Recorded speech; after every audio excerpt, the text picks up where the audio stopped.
तो जय हिंद दोस्तों, आपके अपने चैनल यस की याम स्टडी पर एक बार फिर से स्वागत है। बहुत ही इंपॉर्टेंट वीडियो आपके लिए होने वाली है मेरे प्यारे बच्चों। अगर आप 50 नंबर पक्का करना चाहते हैं यूपी बोर्ड में, एक भी नंबर आपका नहीं कटने देंगे और आपको 95% पक्का दिलाकर जाएंगे मेरे प्यारे बच्चों। यूपी बोर्ड 2023 में हम क्या पढ़ाने वाले हैं, कक्षा 12 केमिस्ट्री की बात करेंगे। अगर आपको टॉप करना है तो आपको बस इतना ही पढ़ना है जो हम आपको बताने जा रहे हैं। इसकी पीडीएफ भी आपको मिल जाएगी। पीडीएफ कहाँ मिलेगी, लिंक डिस्क्रिप्शन में दे दिया गया है। और साथ ही साथ आपको वीडियो को ज्यादा से ज्यादा शेयर करना है अपने मित्रों तक, अपने फ्रेंड्स तक जो कक्षा 12 2023 बोर्ड की तैयारी कर रहे हैं। तो मेरे प्यारे बच्चों चलिए स्टार्ट करते हैं और आपको बताते हैं। यहाँ पर देखिए, अब प्रश्न हमारा क्या है, निम्नलिखित समीकरणों को पूर्ण एवं संतुलित कीजिए। जो समीकरण हमारे दिए हुए हैं इनको पूर्ण करना है और संतुलित भी करना है। ध्यान दीजिएगा तभी आपको समझ में आएगा। यहाँ पर देखिए NaOH प्लस Br2 ठंडे में, इसको ठंडे में हम क्या कराएंगे, अभिक्रिया कराएंगे। तो क्या बनेगा, 2NaOH प्लस Br2 को ठंडे में जब हम क्रिया कराते हैं तो हमारा क्या बनता है, NaBr, पहला सोडियम ब्रोमाइड बनेगा और यहाँ पर NaBrO प्लस H2O बनेगा। अब आती है समीकरण को संतुलित करने की। तो देखिए 2 सोडियम यहाँ पर भी है तो 2 सोडियम इधर भी आपको मिलेगा 1 और 2, ठीक। उसके बाद 2 ब्रोमीन आपको यहाँ पर मिल रहे हैं तो 1 ब्रोमीन यहाँ, 1 ब्रोमीन यहाँ।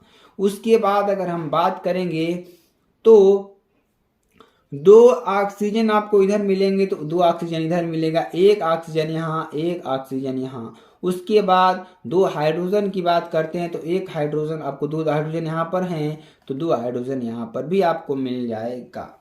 तो अच्छी तरीके से आपको समझ में आया। उसके बाद अगला देखिए XeF6 प्लस H2O जब क्रिया कराते हैं तो क्या बनेगा, हमारा XeF4O प्लस 2HF बनेगा।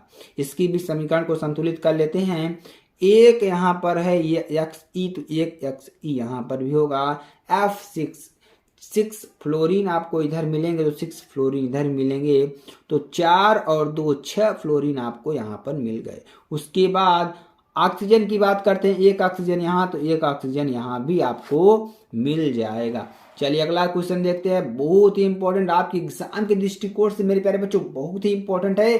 दबा के वीडियो को शेयर करना है तभी आपको हम अच्छी तरीके से, देखिए आप जितना ज्यादा वीडियो को शेयर करेंगे हमारी एनर्जी उतनी ही ज्यादा बढ़ेगी। तो आपको ज्यादा से ज्यादा वीडियो को शेयर करना है। उत्कृष्ट गैसों के आयनन विभव के मान ऊंचे होते हैं, समझाइए। क्या समझाना है, उत्कृष्ट गैसों के आयनन विभव के मान ऊंचे होते हैं, आपको समझाना है। तो उत्कृष्ट गैसों के जो उच्च आयनन विभव है इनके उच्च अस्थाई जो विन्यास होता है NH2NP6 होता है, विन्यास के कारण ही होते हैं। तो ये आपको अच्छी तरीके से समझ में आना चाहिए कि जो इलेक्ट्रॉनिक विन्यास है इसी कारण क्या होता है, उत्कृष्ट गैसों के आयनन विभव के मान ऊंचे होते हैं। तो ये आपको दिमाग में घुसा लेना है, बैठा लेना है। चलिए अगले क्वेश्चन की बात करते हैं। प्रयोगशाला में फिनाल बनाने की विधि का रासायनिक समीकरण लिखिए। तो प्रयोगशाला में जो फिनाल है, फिनाल बनाने की विधि का रासायनिक समीकरण आपको लिखना है। तो प्रयोगशाला में जो फिनाल है बेंजीन डाई एजोनियम क्लोराइड के जली विलयन का भाप आसवन करके बनाया जाता है।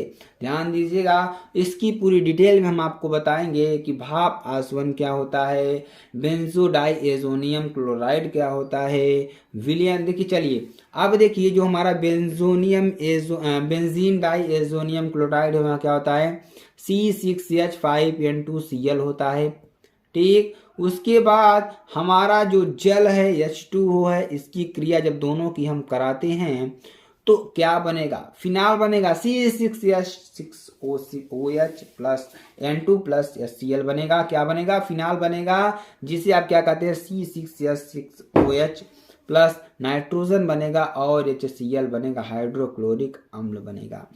तो अच्छी तरीके से आपको समझ में आ गया होगा। यहाँ पर इसको संतुलित भी कर लेते हैं एक बार। यहाँ पे देखिए 6 कार्बन यहाँ पर है तो 6 कार्बन यहाँ पर भी आपको मिलेगा। 1 क्लोरीन यहाँ पर है तो 1 क्लोरीन आपको यहाँ पर भी मिलेगा। और हाइड्रोजन की बात करते हैं तो 5 और 2 7 हाइड्रोजन यहाँ पर भी हैं तो 6 1 7 यहाँ पर भी हाइड्रोजन आपको मिलेगा। बचा क्या हमारा ऑक्सीजन, 1 ऑक्सीजन यहाँ तो 1 ऑक्सीजन यहाँ पर भी आपको मिल जाएगा। तो अच्छी तरीके से आपको समझ में आ रहा होगा मेरे प्यारे बच्चों। ठीक है, चलिए आगे आपको बताते हैं। चलिए अगला क्वेश्चन देखिए, क्या होता है जब मेथिल एल्कोहल एसिटिल क्लोराइड के साथ अभिक्रिया करता है? क्या होता है जब मेथिल एल्कोहल एसिटिल क्लोराइड के साथ अभिक्रिया करता है? तो देखिए मेथिल एल्कोहल किसके साथ क्रिया कर रहा है? एसिटिल क्लोराइड के साथ क्रिया कर रहा है। तो क्या बनाएगा? क्रिया करके हमें क्या देगा? मेथिल एसीटेट देगा। क्या देगा? मेथिल एसीटेट देगा। यहाँ पर अगर देख सकते हैं आप, देख लेना है CH3OH प्लस CH3COCl क्रिया करके क्या बनाएगा? CH3COOCH3 प्लस HCl बनाएगा। क्या बनाएगा? प्लस HCl बनाएगा। चलिए आगे आपको बताते हैं। अगला क्वेश्चन बहुत ही प्यारा क्वेश्चन, बहुत बार एग्जाम में आया हुआ क्वेश्चन।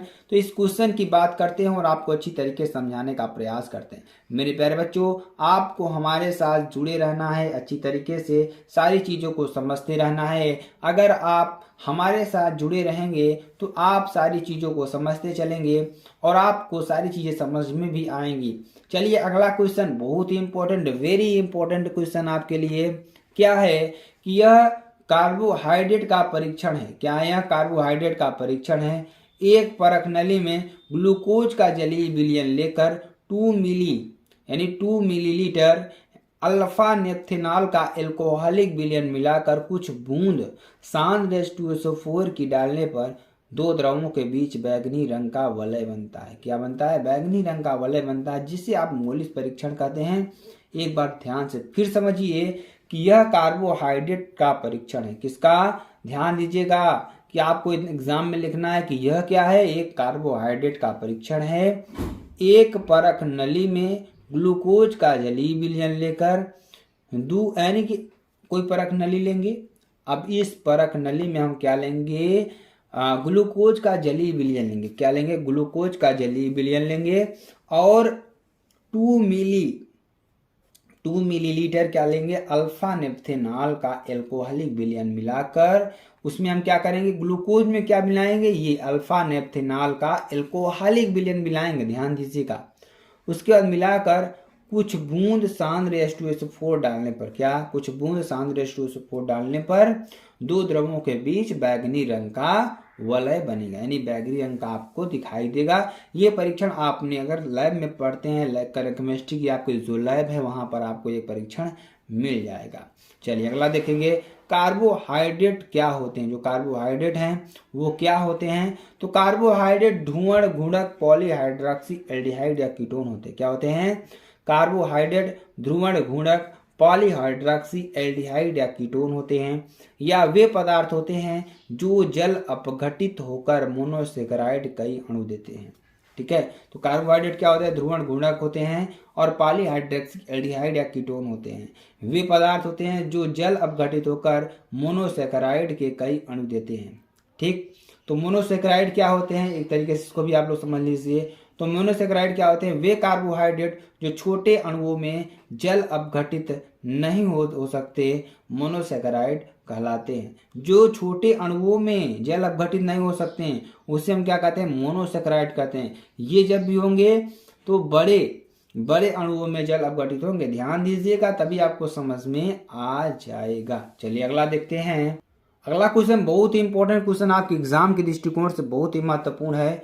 तो CuSO4 विलयन को, किसको? CuSO4 विलयन को 2.0 एम्पियर, कितना? 2.0 एम्पियर की धारा से 450 सेकेंड तक विद्युत अपघटित किया जाता है। कितना? 450 सेकेंड तक विद्युत अपघटित किया गया। कैथोड पर निक्षेपित कॉपर के द्रव्यमान की गणना कीजिए। जो कॉपर का परमाणु द्रव्यमान कितना होता है? 63 होता है। ठीक है, तो कैथोड पर जो अभिक्रिया होगी कितना होगी? Cu2+। अब यहाँ पर 2 इलेक्ट्रॉन ग्रहण करके क्या बनाएगा? हमारा Cu बनाएगा। ध्यान दीजिएगा। उसके बाद देखिए दिया क्या है? हमारी करंट दे रखी है I = 2 एम्पियर और समय हमारा कितना दे रखा है? 450 सेकेंड। और फराडे का जो नियतांक होता है 96,500 होता है कूलाम। ये आपको याद कर लेना है। ये आपका मान दिया भी रहेगा, पेपर में क्वेश्चन देता है तो ये मान आपको दिया भी रहेगा। यही नीचे आपको दे देगा, क्या दे देगा, फराडे नियतांक F बराबर 96,500 कूलाम। ये आपको ये बगल में दे रखेगा, ठीक है। पेपर के पीछे दे रखेगा, ठीक है। अब देखिए Q बराबर क्या होता है, I इंटू टी होता है, बराबर क्या हो जाएगा 2.0 इंटू 10 450 बराबर क्या हो जाएगा 900 कूलाम। क्या हो जाएगा 900 कूलाम हो जाएगा। तो कापर का जो तुल्यांकी भार है क्या आ जाएगा 63/2 यानी 31.5 ग्राम तुल्यांक, यानी 63/2 यानी कि इसका तुल्यांकी भार क्या हो जाएगा 31.5 ग्राम तुल्यांक। उसके बाद कैथोड पर निक्षेपित कापर का द्रव्यमान क्या हो जाएगा E into Q upon F. ई का मान हमने कितना निकाला 31.5 ग्राम, यहाँ पर लिख देंगे। क्यू का मान हमने कितना निकाला 900 कूलाम, यहाँ पे आप देख रहे हैं 900 कूलाम यहाँ पे रख देंगे। और एफ का मान हमें मालूम है 96,500। और देखेंगे जब इसको सॉल्व करेंगे, देखिए 2 0 से 2 0 कैंसिल, ध्यान दीजिएगा।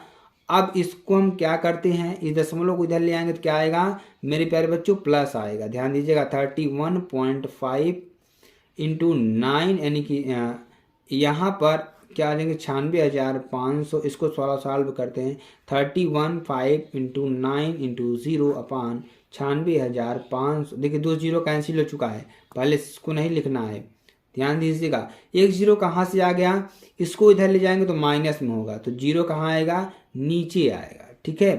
तो अब इसको डिवाइड करते हैं तो 2 और यहाँ पे डिवाइड करते हैं तो क्या हो जाएगा 2 5 यानी 5 दूनी 10, तो 5 6 30, 5 तिहाई 15, ठीक है, ये हो जाएगा।